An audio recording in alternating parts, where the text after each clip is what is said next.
Fala galera, tudo bem com vocês? Sejam bem-vindos à edição de 23 de junho do podcast O que Tem Pra Assistir, que tem uma missão nobre: ajudar você a encontrar o que vai ver nas plataformas de streaming e nos cinemas. Tudo apresentado por mim, Renan Martins Frade. E nessa semana, o grande lançamento nos cinemas é Elementos. Eu trago um convidado especial, Miguel Morales, do @nerd, para conversar comigo sobre esse novo longa-metragem da Disney Pixar. E aproveitando o gancho, eu e o Miguel trazemos dicas de filmes em animação computadorizada, outros clássicos da Pixar e de outros estúdios, para você conferir e assistir nas plataformas de streaming. Quer mais? Então não se preocupe, porque nos cinemas estreia também Sede Assassina, do mesmo diretor de Relatos Selvagens, e no streaming chega Renfield, com o Nicolas Cage numa mistura de terror com comédia, entre outras diversas estreias. Bora lá? Antes de continuar, eu tenho alguns recados rapidíssimos. O primeiro deles é que esse podcast está disponível no YouTube em vídeo em youtube.com/arroba o que tem pra assistir. Você confere lá também cortes, trechos aqui do episódio, caso você queira encontrar uma dica específica para compartilhar ou para rever. O programa também está disponível em plataformas de áudio como Spotify, Amazon Music, Deezer, Apple Podcasts, Google Podcasts. Então procura lá o que tem para assistir na sua plataforma de áudio favorita.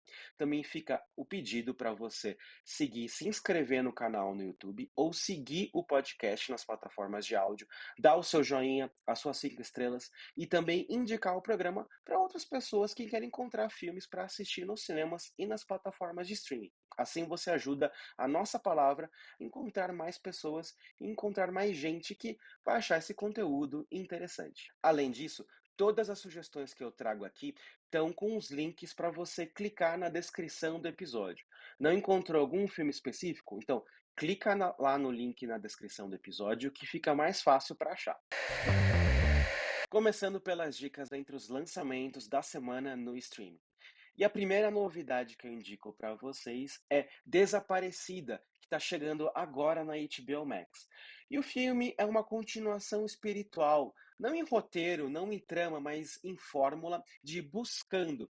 E assim como Buscando, ele se passa por meio da tela do computador e do celular da protagonista, que é uma garota, uma jovem, que viu a mãe viajar para a Colômbia e desaparecer no país sul-americano. E agora, sem sair de casa, por meio da ajuda de um desconhecido e da polícia, ela tenta encontrar a mãe e saber o que aconteceu com ela e com o namorado com quem ela viajou junto. Se você viu Buscando, não tem surpresa, é a mesma fórmula. Apesar de não ser mais novidade, como o filme anterior foi, ele consegue criar bastante tensão e prender a gente com o mistério para saber o que aconteceu com aquela mulher e qual o desenrolar dessa história, para onde ela vai nos levar. E é até mais interessante ver em casa, sinceramente, do que na tela grande do cinema. Ele casa mais, é um tipo de filme que casa mais com a televisão. Como eu disse, Desaparecida agora está disponível na HBO Max. E aproveitando, uma outra novidade da HBO Max é A Morte do Demônio, A Ascensão. É um filme de terror da franquia Evil Dead, A Morte do Demônio, que eu já falei no terceiro episódio aqui do podcast. Então volta algumas casinhas, confere o terceiro episódio de O que tem para assistir para saber mais sobre esse longa-metragem. Outra estreia do streaming, dessa vez nas plataformas de aluguel e compra, é Renfield, Dando Sangue pelo Chefe. E o filme traz o Nicolas Cage como Conde Drácula, o famoso vampiro da ficção. Mas o foco é mesmo no Nicholas Hoult, que interpreta Renfield, o ajudante do vilão. Acontece que Renfield vive uma relação abusiva com o chefe e quer agora botar um fim nisso. Esse é o famoso terrir, mistura de filme de terror com comédia. Ou seja, tem muito sangue e um humor ácido, sombrio, né? Em termos de história, Renfield deixa a desejar. Por outro lado, o Nicolas Cage de Drácula, assim, ele tá ótimo. O Cage, ele é um apaixonado por cinema. E ele deixa isso muito claro na vida pessoal dele, em outros longas-metragens que ele fez.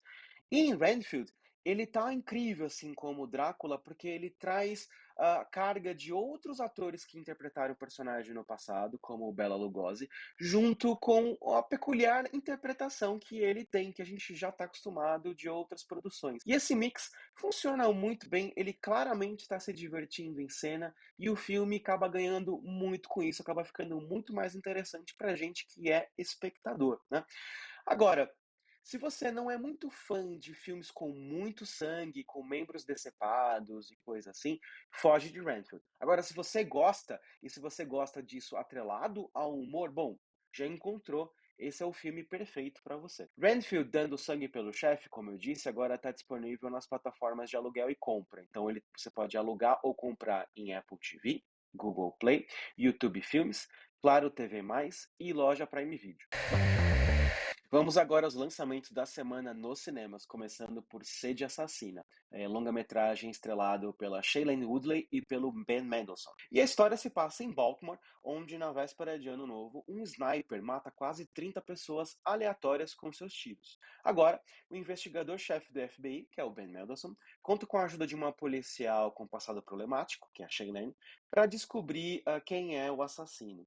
Em grande parte, o filme se parece como um episódio longo de CSI ou de Mindhunter, com os protagonistas tentando descobrir quem é esse assassino, qual é o perfil psicológico dele e qual é a identidade dessa pessoa. Apesar de não ter muito ritmo, esses 2/3 do filme, ou 3/4 do filme, funciona muito bem. A gente fica envolvido pela investigação para descobrir quem é essa pessoa, por que ele está fazendo isso, qual a motivação dele, e também a gente vai descobrindo um pouco mais dos protagonistas, dos policiais, quais são os problemas do passado deles, quem são essas pessoas além do trabalho, qual a relação que eles têm dentro do ambiente do FBI e dentro do ambiente da política. Então, tudo isso cria uma atmosfera bem interessante de investigação. Infelizmente, o filme se perde aí na última meia hora, quando ele vai solucionar essa trama, né. O filme ele é dirigido pelo argentino Damián Cifrón, que é o mesmo, de Relatos Selvagens, e nesse último ato, ele realmente aparece, ele surge, a gente vê a as pinceladas dele enquanto diretor. Então, a última meia hora do longa-metragem lembra um pouco mais Relatos Selvagens, assim. Mas, infelizmente, isso não casa com o resto do filme, que ele é mais comedido, né. Então, esse final com uma pegada diferente pela mão do diretor, junto com uma virada de trama mais forte, faz com que soem como 2 longa-metragens diferentes pra gente que é espectador. E essas 2 tramas, esses 2 filmes não casam. Seria interessante ver filmes separados com essa pegada, mas quando você junta ela na mesma trama, no mesma na mesma história, não funciona, não encaixa muito bem. E aí, o final acaba soando, forçado. Fica difícil acreditar pelo resto da trama que a gente viu, como solução daquele thriller, daquele suspense de quem matou ou de quem é o assassino. Ainda assim, é um filme interessante para curtir na tela grande. O Ben Mendelsohn tá incrível no papel do investigador-chefe do FBI. Você realmente se simpatiza com ele, apesar de ele ter alguns momentos que, bom, ele não é muito simpático, mas o filme funciona muito bem enquanto seus personagens investigadores, vai. Então isso ajuda bastante.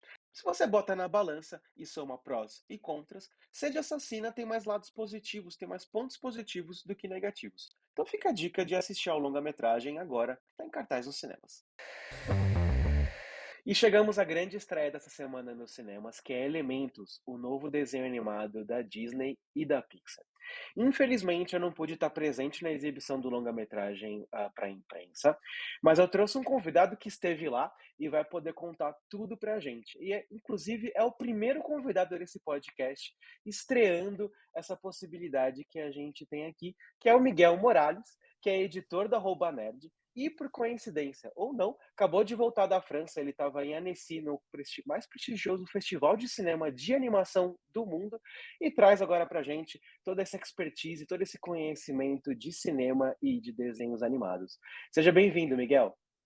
Fala, gente, tudo bem? Miguel Morales aqui. Muito obrigado, Renan, pelo convite. E ainda mais para falar de elementos e para falar de animação, né? É um segmento que eu sou bem empolgado, eu tô meio que, encontrei aí esse nicho no mercado para poder falar, e a possi e só de receber esse convite para poder falar disso e de animação, já é maravilhoso. Muito obrigado aí pelo espaço.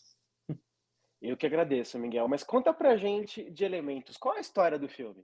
Elementos aí é um dos primeiros filmes que a Pixar, né, lançou nos cinemas, né, porque ele já estreou nos Estados Unidos, e depois de muito tempo de só lançar filme no streaming, né. A gente viu aí o ano passado eles lançaram Lightyear, mas não foi muito bem recebido pelo público, e aí agora eles têm aí Elementos, que fez a pré-estreia em Cannes, e aí agora tá chegando fez pré-estreia também no Festival de Annecy, na semana passada, e agora tá chegando nos cinemas.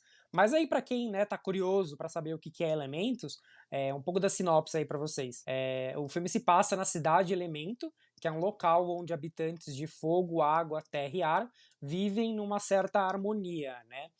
E a gente conhece uma jovem chamada Faísca, que ela é uma garota de fogo, habitante do bairro do Fogo, enquanto ela conhece um outro vizinho, um colega, né, o Gota, que é um garoto água. Então eles têm não só personalidades diferentes, mas eles são seres, né, diferentes. Então esse encontro aí vai levar os dois a desafiar tudo que eles acreditavam sobre os elementos em si e vão precisar se unir para salvar a cidade aí do elemento que vai acontecer um negócio aí no meio do filme que vai colocar todo mundo em risco, né? Todos os elementos que vivem aí na cidade. Então é um filme bem interessante aí de se acompanhar.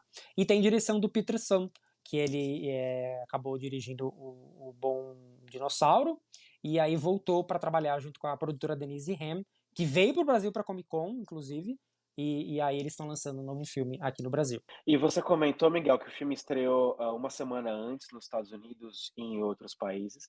Infelizmente, ele não está indo muito bem de bilheteria. Tem uma certa polêmica da Pixar. Para quem não sabe, a Pixar era um estúdio independente que foi comprado pela Disney. E na pandemia, ele acabou ficando um pouquinho de lado. Os filmes da Pixar acabaram estreando diretamente no streaming. E depois disso, mesmo quando voltaram, né, quando os cinemas voltaram, os filmes da Pixar acabaram estreando no Disney Plus pouco tempo depois dessa estreia na tela grande. E aí agora os críticos e principalmente o pessoal lá internamente que não gostou dessa estratégia está reclamando que o público ficou acostumado a esperar para ver o filme no streaming. Seja como for, seja, né, por esse flop, qual que seja o motivo dele, é o pior fracasso ou a pior bilheteria da Pixar, de um filme da Pixar, desde justamente Bom Dinossauro, que é o que você comentou, que é o do mesmo diretor, do Peterson. Apesar que eu faço um parênteses aqui, que no caso do Bom Dinossauro, o Son ele entrou numa roubada. O filme tinha começado uma produção com outro diretor, trocou, e ele foi ali para salvar o projeto, o que não deu muito certo, convenhamos. Mas agora é um filme que ele teve desde o começo, na concepção original da ideia, e pôde trazer isso para a tela grande. Mas me conta, Miguel, assistindo ao filme, tem justificativa esse fracasso financeiro ou um bom filme que merecia mais público na tela grande, pelo menos lá fora? O filme até que tá com uma boa nota, né? Tá com um bom Rotten, né? Que a gente fala, tá no bom score No no Rotten Rotten Tomatoes, Tomatoes. né? Tá com 70% mais ou menos de aprovação. O público também taxa aprovou 80% também. Assim, as pessoas que estão indo assistir estão gostando, mas poucas pessoas estão indo assistir. Esse é o grande problema de Elementos. Mas ele é completamente infundável, toda a crítica que o filme tem recebido, porque ele é um filme além de ser um filme muito bonito, ele conta uma história muito bonita, e eu acho que realmente ele é um filme que vale a pena para quem gosta da Pixar, né, de ser assistido, porque antes de mais nada, ele é uma comédia romântica. Então, eu acho que também teve esse probleminha do marketing da Disney de trabalhar do que é o filme. Ele é uma comédia romântica, a primeira comédia romântica da Pixar. Então, a gente, além de acompanhar dois personagens que são completamente opostos, eles vão descobrir uma coisa que é elementar, que é basicamente isso: opostos se atraem por algum motivo, né? Então, eu acho que, e além disso, para mim, a Faísca e o Gota são personagens os mais divertidos do ano, porque eles têm momentos muito divertidos ao longo do filme, separadamente, como seus próprios elementos, mas quando eles se unem para tentar salvar, não só a loja, né, dos pais da Amber, como também a cidade do Elemento em si, eles garantem umas cenas muito divertidas, porque você não imagina como que os personagens vão lidar com essa situação, né? E o filme é muito, muito, muito bonito de assistir. Então, ele tem cenas muito bonitas, o design de produção dos personagens são muito interessantes, porque antes de mais nada, diferente de Divertidamente, que segue a mesma pegada de você colocar emoções interagindo uma com a outra, aqui a gente tem elementos interagindo um com o outro, mas eles são figuras humanas, mas eles são figuras, você vê que eles são primeiros elementos do que serem humanos, né? A Faísca tem toda a parte de fogo, né? Que você vê literalmente que ela não é uma humana como o Zezé dos Incríveis que virava um foguinho. Ela é um fogo em primeiro lugar antes de ser uma humana, né? E eu acho que isso é muito interessante para a técnica de animação que o filme criou e foi baseado, e não só nisso, né? Em toda a parte da criação da cidade Elemento, né? Ela é uma criação de um mundo muito interessante. É que nem a gente viu em Zootopia, da Disney, mas aqui com elementos. Então acho que a gente vê também toda essa parte de criação de mundo, de contar essa história dessa cidade. Mas antes de mais nada, o filme é uma comédia romântica. E eu acho que acabou faltando um pouco mais dessa divulgação, porque as pessoas acabaram pegando um pouco mais no pé sobre questões um pouco mais sérias, mais complexas, que o filme lida também, como imigração, xenofobia, e até mesmo um pouco mais de um conflito de classes, de assim por dizer, que é uma parte importante do filme, não vou negar, mas não é a parte principal. Eu acho que não é a parte onde que as crianças vão se divertir e nem os adultos vão tirar algum tipo de mensagem pro filme. Mas o filme, assim, é impossível você assistir e você não sair emocionado com o que eles contam, com a trama do filme e com a história que é apresentada, principalmente na relação pai e filho, que é uma coisa que a Pixar tem, né, essa relação um pouco mais familiar, que a gente tem trabalhado em muitos filmes da Pixar. Então eu acho que é realmente um filme para você assistir nos cinemas, já meio que me antecipando na sua pauta, e também meio que se você também gosta do padrão da Pixar, né, de filmes. Mas é isso, eu não tenho o que falar em termos de pontos negativos do filme. Eu acho que ele tem mais pontos positivos do que negativos. Então, é um filme muito interessante. Ele, obviamente, trabalha um pouco na fórmula clássica de uma comédia romântica, mas eu acho que ele sabe trabalhar isso de um formato original, né? É uma história original, mas é uma história também que é um pouco, obviamente, batida por termos, né, de ser a história um garoto água conhece uma garota humana, uma garota fogo, desculpa, mas eu acho que é isso que faz a grande graça, porque você consegue colocar essa história dentro desse contexto. Eu espero que daqui mais para frente o filme vire um clássico da Pixar, com certeza, em termos de uma boa história que foi contada, independente de se hoje, no momento atual, as pessoas não têm pessoas indo suficientemente nos cinemas para acompanhar essa história. O maior sucesso desse ano no cinema é Super Mario Brothers, que é uma animação. Mas é uma animação baseada num personagem que a gente conhece há gerações, que tem muitos fãs. É também importante dar espaço para um filme com uma história original, com um universo desconhecido, nunca contado, com, desculpa o trocadilho aqui, com novos elementos, né? Um dia, e daqui a pouco a gente vai falar um pouquinho mais de Toy Story, mas um dia Toy Story foi uma história original, uma história inédita, né? Aranha Verso, ele é incrível, tá um sucesso sensacional nos cinemas, o segundo filme agora, né? Mas é um personagem que a gente já conhece, a gente sabe o que esperar e as pessoas acabam indo ao cinema por causa disso também. Mas é importante dar espaço para histórias originais e inéditas. Mas eu ia comentar aqui, como você disse, Miguel, eu ia perguntar agora se vale a pena assistir ao filme no cinema. Você disse que sim, mas eu sei que nem sempre as pessoas elas estão financeiramente elas podem ir ao cinema para, né? O cinema hoje em dia está cada vez mais caro e fora outros custos, estacionamento, transporte, pipoca, restaurante antes ou depois, principalmente um filme infantil que a família inteira vai junto. Então quem quiser esperar para ver esse filme no Disney Plus por algum motivo, é provável que a Disney segure um pouco mais, até por essa crise que eu comentei no bastidor, né, das pessoas estarem esperando muitos filmes da Pixar no streaming, então eles devem segurar um pouco mais para destreinar esse olhar. Então, Elementos deve surgir no Disney Plus. Eu chuto, não é uma informação da Disney, mas eu chuto que ele deve surgir lá para setembro, provavelmente outubro mesmo. Então vai demorar um pouquinho mais. Ou se você não quiser esperar e custo não for tanto um problema para você, vai no cinema, vai conferir. Pelo que o Miguel disse, eu não vi, mas confio no olhar do Miguel. Então fica a dica de assistir a Elementos, que está agora em cartaz no cinema. E aproveitando a estreia de Elementos nos cinemas, a curadoria do podcast dessa semana traz dicas de filmes em animação computadorizada, em CGI, como a Pixar popularizou, como é Elementos, mas que não só eles que fazem, né? Outros estúdios fazem também. Apesar que a Pixar vai acabar dominando a nossa seleção, como você vai ver. E o Miguel continua aqui conosco para contar quais são os filmes animados em CGI favoritos dele, para dar essas dicas para vocês. E todos, obviamente, disponíveis para assistir nas plataformas de streaming. Então fica fácil para você botar na sua plataforma favorita. Estão todos no Disney Plus, não tem segredo.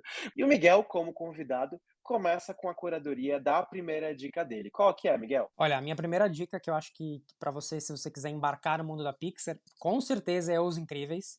É um filme que realmente marcou a minha, não vou dizer infância, mas a minha, quando eu era menor, que ele estreou em 2004, né, nos cinemas. Então ele é um filme que realmente veio num embalo, né, dos filmes animados, né, para família, né, foi um dos lançamentos daí da Pixar que mais movimentou bilheteria e entrou mesmo aqui no imaginário popular. E acompanha aí a família incrível, que é liderado pelo senhor Pera, né, o Roberto Pera, que tem aí a tradução brasileira é maravilhosa para esse filme. E que tem aí, a gente descobre, na verdade, os filhos descobrem que os pais foram super-heróis muito famosos, né? E aí eles têm que lidar com um vilão que é do passado aí do senhor incrível, e aí muda completamente a forma que a família se relaciona, né. Então acho que foi um filme que realmente marcou bastante, teve uma sequência em 2018, então tá todo mundo na expectativa que talvez tenha Os Incríveis 3. Eu imagino que se eles forem fazer, eles vão ter que deixar as crianças maiores, ia ser maravilhoso agora ver o pessoal, eh, adolescente, né, ia ser muito interessante e como o Renan falou, tá disponível no Disney Plus, os 2 filmes, então a minha primeira recomendação aí da tarde. Os Incríveis, com perdão do trocadilho, é um filme incrível e ele antecipa muito dessa febre dos super-heróis. Já tinha começado, né? Tinha tido os filmes do Homem-Aranha, dos X-Men, Blade e tudo mais, mas não tava essa febre que a gente tem hoje em dia. E uma curiosidade do meu lado, e adicionando o que o Miguel comentou, é que Os Incríveis, ele é uma mistura do Quarteto Fantástico, que é a família heróica da Marvel, que teve algumas adaptações já pro cinema, e com Watchmen. Se você reparar bem, tem vários elementos de Watchmen, que é um clássico do Alan Moore dos quadrinhos, obviamente um clássico adulto, uma história que também foi adaptada pelo Zack Snyder em versão live action.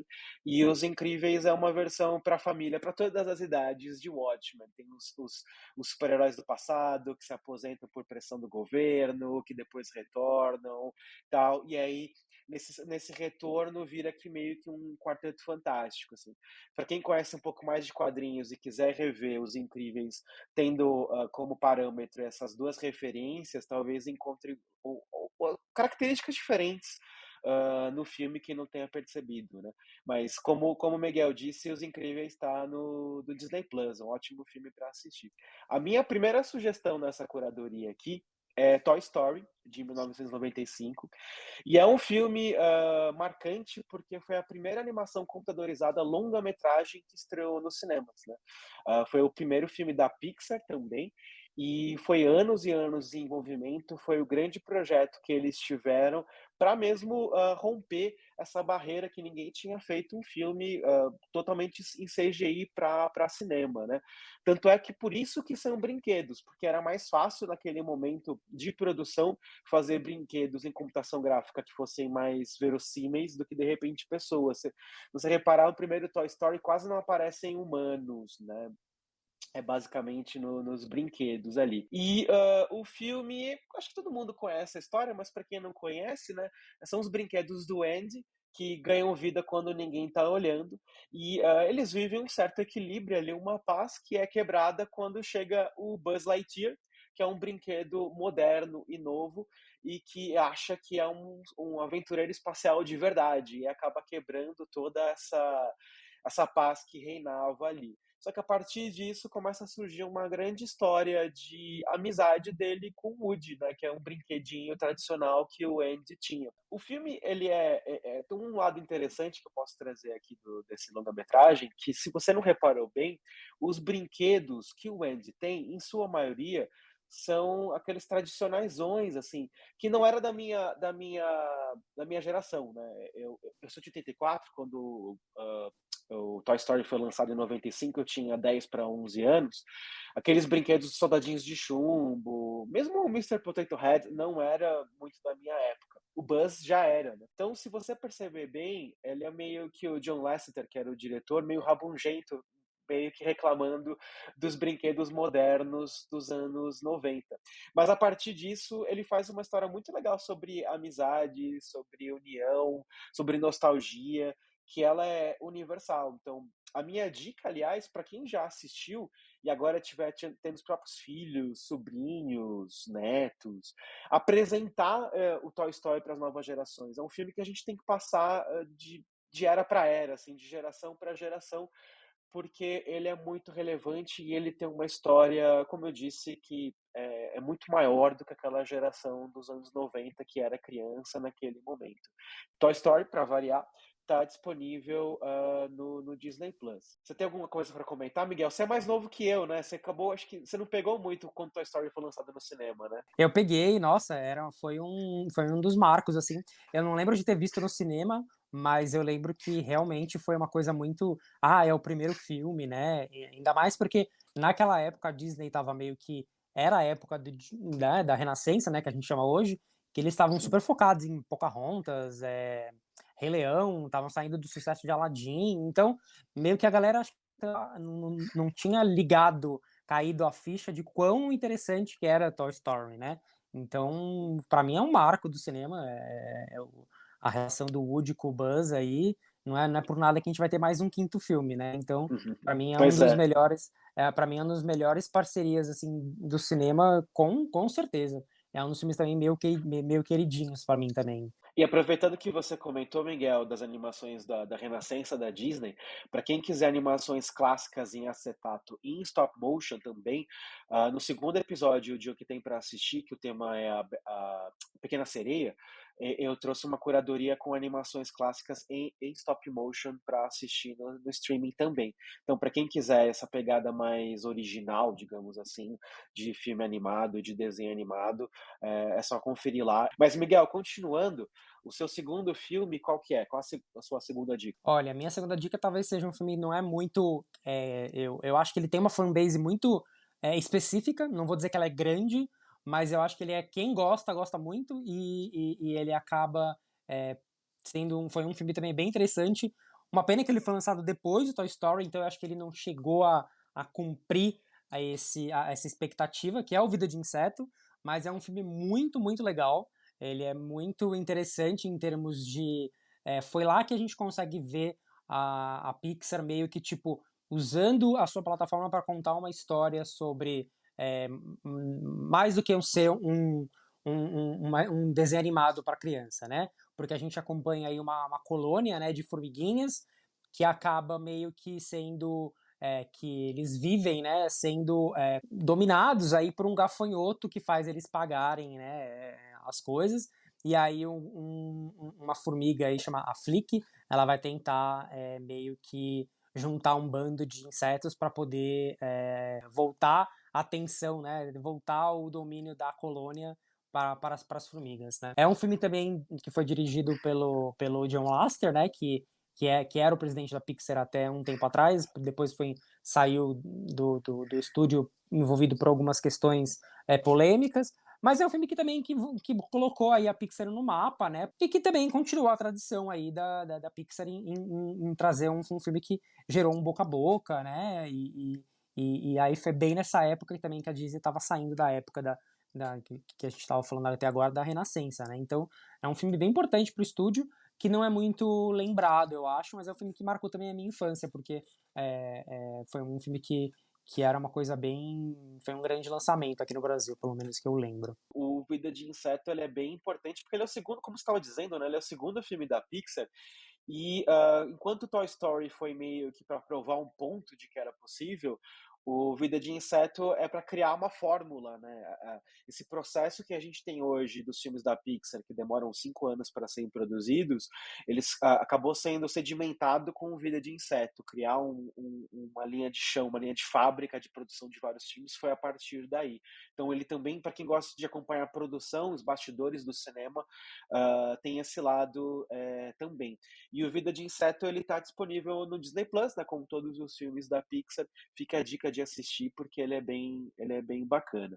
A minha segunda sugestão aqui é um filme que acabou esquecido no churrasco, como dizem, que é o Soul, que é um filme que foi lançado em 2020, no auge da pandemia, que por conta dos cinemas estarem fechados acabou saindo direto no Disney Plus, sem muita atenção da Disney, porque ele não foi lançado nem naquele Premier Access, que era você pagava a parte e tal, ele foi jogado no catálogo ali, e por causa disso ele acabou não tendo o peso que ele merecia, porque é um filme muito bacana e se você não assistiu, vale ver, vale acompanhar. A história é sobre Joe, que é um pianista e músico, professor de música, apaixonado por jazz. Quando ele está próximo do sonho, de realizar o sonho de virar um músico profissional, ele sofre um acidente e ele morre, entre aspas. Na verdade, ele fica em coma, né? No Além Vida, ele ajuda uma alma que tá para nascer, né? E precisa encontrar sua vocação, o seu dom, né? E aí, quando o Joe ajuda essa pequena alma, ele acaba entendendo quem é ele, né, nesse processo de ajudar o pequeno alminha ali e também de encontrar o rumo para casa. Ele acaba descobrindo quem ele é, né? Então é um filme lindo, sobre propósito, sobre ensinamentos que a vida dá, sobre encontrar a vocação, sobre quem a gente é. É muito interessante em termos de enredo e de mensagem, mas não é só isso não, ele visualmente ele é muito bonito, ele tem no Além Vida, assim, ele tem uma inspiração claramente na arquitetura modernista, né, tem um grande exemplo, o Oscar Niemeyer, o brasileiro, mas tem outros nomes da arquitetura modernista que claramente são inspirações para o visual do filme no Além Vida, e também como é um filme sobre música, né, com um protagonista afro-americano e tudo mais, mas como é um filme sobre música, a música também é muito importante para a história. Então, quando mostra a vida dos humanos, né, a vida das pessoas que estão vivas, né, tem um jazz aconchegante, principalmente no som do Joe, né? E quando ele tá no mundo dos mortos ou no além-vida, tem um som new age, assim, moderno, bem interessante também, que casa muito com a arquitetura, com o visual. Então, é um longa-metragem com um apuro estético e sonoro muito, muito fora da curva, mesmo para Pixar, assim, que já tem esse apuro normalmente. Então o Soul me chamou muita atenção, por causa disso. E o Soul, ele tá disponível no Disney Plus, então se você não assistiu, fica a dica de assistir. Tem algum comentário, Miguel, sobre Soul? Aí o filme realmente é muito bonito, contou uma história muito bonita e é um aí que merecia um pouco mais de carinho também do público, né? Mas ele é fantástico, não tem o que palavras. E continuando, Miguel, a sua última sugestão, a sua última dica, qual que é? Voltando aí no Pete Docter, né? Que hoje ele é o grande chefe da Pixar, né? Então ele foi responsável por vários projetos e aí agora hoje ele meio que comanda o estúdio de animação e ele comandou aí o Monstros S.A., que estreou em 2001. Também foi um filme bem interessante para a história do estúdio, porque ele apresentou aí a cidade dos monstros, né? Então é mais uma vez a Pixar criando um novo mundo, apresentando uma nova história, novos personagens. E a gente conhece aí o Mike e o Sully, que são basicamente figuras super conhecidas para quem gosta de animação, que trabalham nessa fábrica de sustos, né? E que eles precisam visitar, né, o mundo humano para poder arrancar os sustos das pessoas, né? E isso gerar energia para a cidade. Então aí um dia os dois conhecem uma garotinha chamada Boo, que acaba indo para o mundo dos monstros, e aí eles acabam participando de várias aventuras e diversões e confusões pela cidade, e acabam descobrindo também uma nova forma de lidarem aí com essa relação com os humanos, no caso com a Boo, né. Aí o filme tá no Disney Plus, e ele teve uma série já, que também tá disponível no Disney Plus, que acompanha alguns funcionários da fábrica de monstros.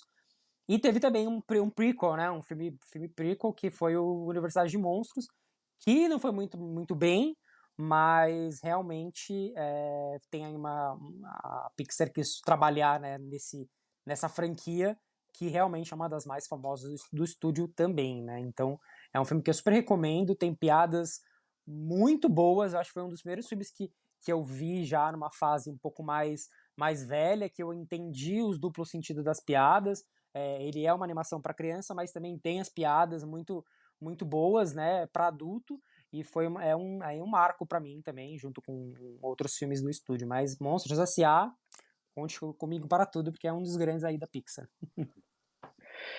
Isso é muito legal da Pixar, porque tem aquele enredo principal, aquele texto principal do filme que é claramente para as crianças, mas ele tem muitas camadas, ele tem muitos subtextos que só os adultos entendem.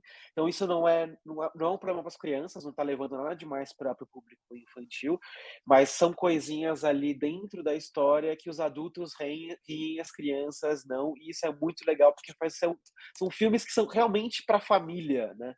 Não é um filme extremamente infantil, que também é interessante, tem o seu público, tem o seu momento, mas Pixar é para ser assistido de todas as idades e cada fase da vida você vai perceber uma coisa diferente, né. Mas para fechar minha curadoria aqui de filmes no Disney Plus, porque estão todos lá, mas esse não é um filme da Pixar, que para fechar aqui isso é diferente, que é o Festa no Céu de 2014, né. É um filme dirigido por um mexicano, pelo Jorge R. Gutierrez, e tem produção do Guilherme Del Toro, do famosíssimo diretor mexicano. Então, como ele é sobre a cultura do México, produzida por um mexicano, dirigido por um mexicano, ele vai fundo nessa cultura e nesses elementos para a gente aqui, que não está tão familiarizado com eles. O Viva a Vida é uma Festa, o Coco da Pixar, foi lançado quase na mesma época, tem muitas coisas parecidas na história, mas eu indico mais o Festa no Céu, mesmo que a animação em si não seja tão apurada, tão boa, o CGI, ainda assim ele é muito relevante, ele é muito interessante e ele vai mais fundo nessa cultura. A história é sobre o Manolo, a Maria e o Joaquim, que são amigos de infância lá no México, em San Ángel. Eles cresceram juntos e um acaba se apaixonando pelo outro, aquela coisa e tal. E um deles quer ser toureiro, o outro quer ser músico, o outro entra na vida militar e tudo mais. E aí a vida acaba afastando eles acabam se dividindo, mesmo com essa paixão. E o Manolo ele acaba morrendo, ele acaba indo para o mundo dos lembrados e o mundo dos esquecidos, que é um conceito muito bacana. Para quem não conhece a cultura do México, tem o Dia de Muertos, né? E quando a gente reza por aqueles que já morreram, para aqueles que já se foram. E dentro da história do filme, aqueles para quem a gente reza, eles ficam na terra dos lembrados. E aqueles para quem a gente não reza mais, que são esquecidos, vão para a terra dos esquecidos. E o filme traz toda essa cultura mexicana que é muito bonita sobre a vida e sobre a morte. É muito diferente, principalmente do que a gente tem aqui no Brasil. E por isso que é um filme que me interessou bastante. É uma produção da Fox, como eu disse, não é da Disney e não é da Pixar, e valoriza muito o legado. Por isso que é um filme que eu indico muito para as famílias apresentarem para os pequenos, para justamente pautarem o assunto morte. Infelizmente, isso pode chegar para a gente quando a gente é criança, para os pequenos, né? E é um assunto delicado. De repente, se você introduz por meio de uma forma lúdica, como é esse filme, ajuda a pautar o assunto e conversar com as crianças e testar a percepção delas para esse acontecimento quando acontecer, quando ocorrer, infelizmente, ou se está próximo de acontecer, ou se já aconteceu. Então é um filme que tem dois lados. Ele tem um entretenimento, mas ele pode levar a essa discussão ou a ajudar as crianças a passar por esse momento dentro da família, né? Então fica a dica. Como a Fox foi comprada pela Disney, Festa no Céu também está disponível no Disney Plus para assistir. Não sei, Miguel, se você tem algum comentário sobre esse filme, alguma observação. Ah, eu acho um filme muito bonito. É um filme realmente bem tocante e que realmente acho que, como é feito por um diretor mexicano, ele realmente vai a fundo na cultura mexicana, um pouco mais raiz, né? Não que a Vida é uma Festa não tenha feito esse papel, mas eu acho que o outro filme fala muito mais, de uma forma muito mais interessante sobre a cultura mexicana, com certeza. E é isso, pessoal. Ficamos por aqui na edição dessa semana do podcast O que tem para assistir. Com um convidado especial, mais uma vez o Miguel Morales ajudou a gente a falar um pouquinho sobre elementos e trouxe outras dicas de animação computadorizada para assistir nas plataformas de streaming. Muito obrigado, Miguel. E quem quiser te acompanhar, como é que faz? Como é que te encontra nas redes sociais, na internet? Faz seu jabá aí. Ah, muito obrigado pelo convite. Foi um prazer ficar falando de animação. E pode me seguir no Twitter, MP Morales, e que eu tô sempre lá dando também dica de filme de maneira geral, não só animação, falando aí dos grandes lançamentos, das fofocas, de quem tá por cima em Hollywood e de outras coisas que acontecem. Então podem me seguir lá. E também me acompanhar nos meus textos, eu escrevo pro Cinepop também em alguns momentos, e também no @nerd, né, que é o meu principal veículo de comunicação. Muito obrigado pelo convite e obrigado aí pelos ouvintes que nos escutaram até agora. Valeu, gente! Obrigado eu pela presença. E aquele avisinho final que eu sempre dou aqui, que a disponibilidade dos filmes é referente a junho de 2023. Se você ouvir o podcast no futuro, é possível que as opções tenham mudado, né? Isso depende da gente, depende das plataformas e dos estúdios. Então, qualquer coisa, para tirar qualquer dúvida, você pode checar no Google mesmo ou no Just Watch. Mais uma vez, obrigado, Miguel. Obrigado por todo mundo que ouviu o podcast. E a gente volta na próxima semana. Valeu!